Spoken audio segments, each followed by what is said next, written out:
नमस्कार. देशोन्नती संपादकीयामध्ये मी ऐश्वर्या शिंदे आपलं स्वागत करते. मंत्रिमंडळाच्या खाते वाटपाच्या वेळी महायुतीतील घटक पक्षांमध्ये बरीच घासाघीस झाली. खरे तर या खाते वाटपाच्या वादामुळे शपथविधी वारंवार लांबणीवर पडत होता. मुख्यमंत्रीपद आपल्याला मिळणार नाही हे लक्षात आल्यावर एकनाथ शिंदेंनी गृह खात्यासाठी बरेच ताणून धरले. फडणवीस गृह खाते सोडायला तयार नव्हते. या वादात शपथविधीला विलंब होत होता. अखेरीस केवळ तिघांनी सुरुवातीला शपथ घेतली. एकनाथ शिंदे उपमुख्यमंत्री व्हायला तयार झाले, परंतु त्यानंतरही गृह खात्यावरचा हक्क सोडायला ते तयार नव्हते.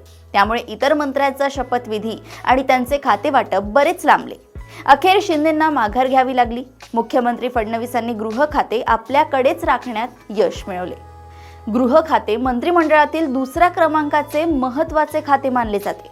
राज्याची संपूर्ण पोलीस यंत्रणा, गुप्तहेर यंत्रणा आणि सुरक्षा व्यवस्थेशी निगडीत इतर सगळ्या यंत्रणा गृह खात्याअंतर्गत येतात.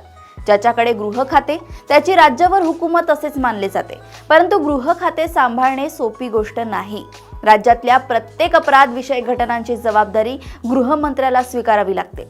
फडणवीसांनी गृह खात्याचा कारभार सांभाळल्यानंतर अगदी लगेच त्यांची परीक्षा पाहणाऱ्या घटना घडल्या. बीडमधील मस्साजोगचे सरपंच संतोष देशमुख यांचे अपहरण करून निर्घृण हत्या करण्यात आली. त्याचवेळी परभणीत संविधानाच्या विटंबनाचे प्रकरण घडले. त्यातून उग्र निदर्शने झाली. पोलिसांनी अतिरेकी बळाचा वापर केल्याचा आरोप झाला. सोमनाथ सूर्यवंशी या उच्च शिक्षित तरुणाचा न्यायालयीन कोठडीत मृत्यू झाला. त्याचा मृत्यू पोलिसांच्या मारहाणीने झाल्याचा आरोप करण्यात आला. फडणवीसांनी सभागृहात सोमनाथचा मृत्यू पोलिसांच्या मारहाणीमुळे नाही तर हृदयविकाराच्या धक्क्याने झाल्याचे सांगितले, तरी त्यावर विरोधक विश्वास ठेवायला तयार नाही. विरोधकांनी या प्रकरणी बराच गदारोळ केला. आता ते प्रकरण थोडे शांत झाले असले तरी मस्साजोगच्या संतोष देशमुख हत्या प्रकरणाने फडणवीसांची डोकेदुखी वाढवली आहे.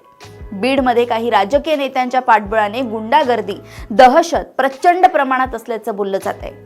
अवैध धंद्यांना राजकीय पाठबळ मिळत असल्यानं बीडमध्ये समांतर गुंडा राज चालत असल्याचा आरोप सातत्यानं होत आहे. त्यात संतोष देशमुख प्रकरणात ज्याच्याकडे मुख्य सूत्रधार म्हणून बोट दाखवलं जातंय तो वाल्मिक कराड फडणवीसांच्या मंत्रिमंडळातील सहकारी धनंजय मुंडेंचा खास माणूस असल्याचं म्हटलं जात आहे. स्वतः धनंजय मुंडेंनीही वाल्मिक कराड आपल्या जवळचा कार्यकर्ता असल्याची कबुली दिली आहे. या प्रकरणात अप्रत्यक्षरित्या धनंजय मुंडेंचे नाव गोवल्या गेल्याने संपूर्ण प्रकरणाला राजकीय वळण मिळाले आहे.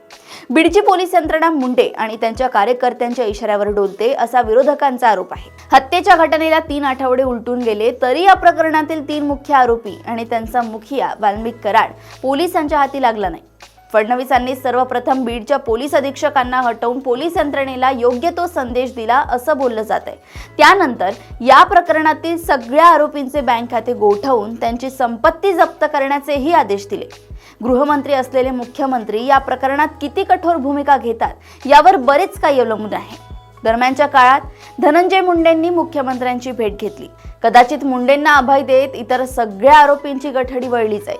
प्रश्न केवळ बीडचा नाही, महाराष्ट्रातील प्रत्येक जिल्ह्यात वाळू माफियांना, अवैध धंदेवाल्यांना, सगळे नियम धाब्यावर बसवणाऱ्या बांधकाम व्यावसायिकांना, गुन्हेगारांना पाठीशी घालणारे राजकारणी आणि त्यांची जी हुजुरी करणारे पोलीस अधिकारी आहेत. संतोष देशमुख प्रकरणामुळे उजेडात आलेली बीड जिल्ह्यातील दादागिरी आश्चर्यजनक वाटू नये, कारण नागपूरपासून सिंधुदुर्ग पर्यंतची परिस्थिती थोड्याफार फरकाने एकसारखीच आहे. राजकीय लाभ हानीचा विचार न करता त्या सगळ्यांवर कठोर कारवाई करण्याचे आव्हान फडणवीसांच्या गृह खात्यासमोर आहे.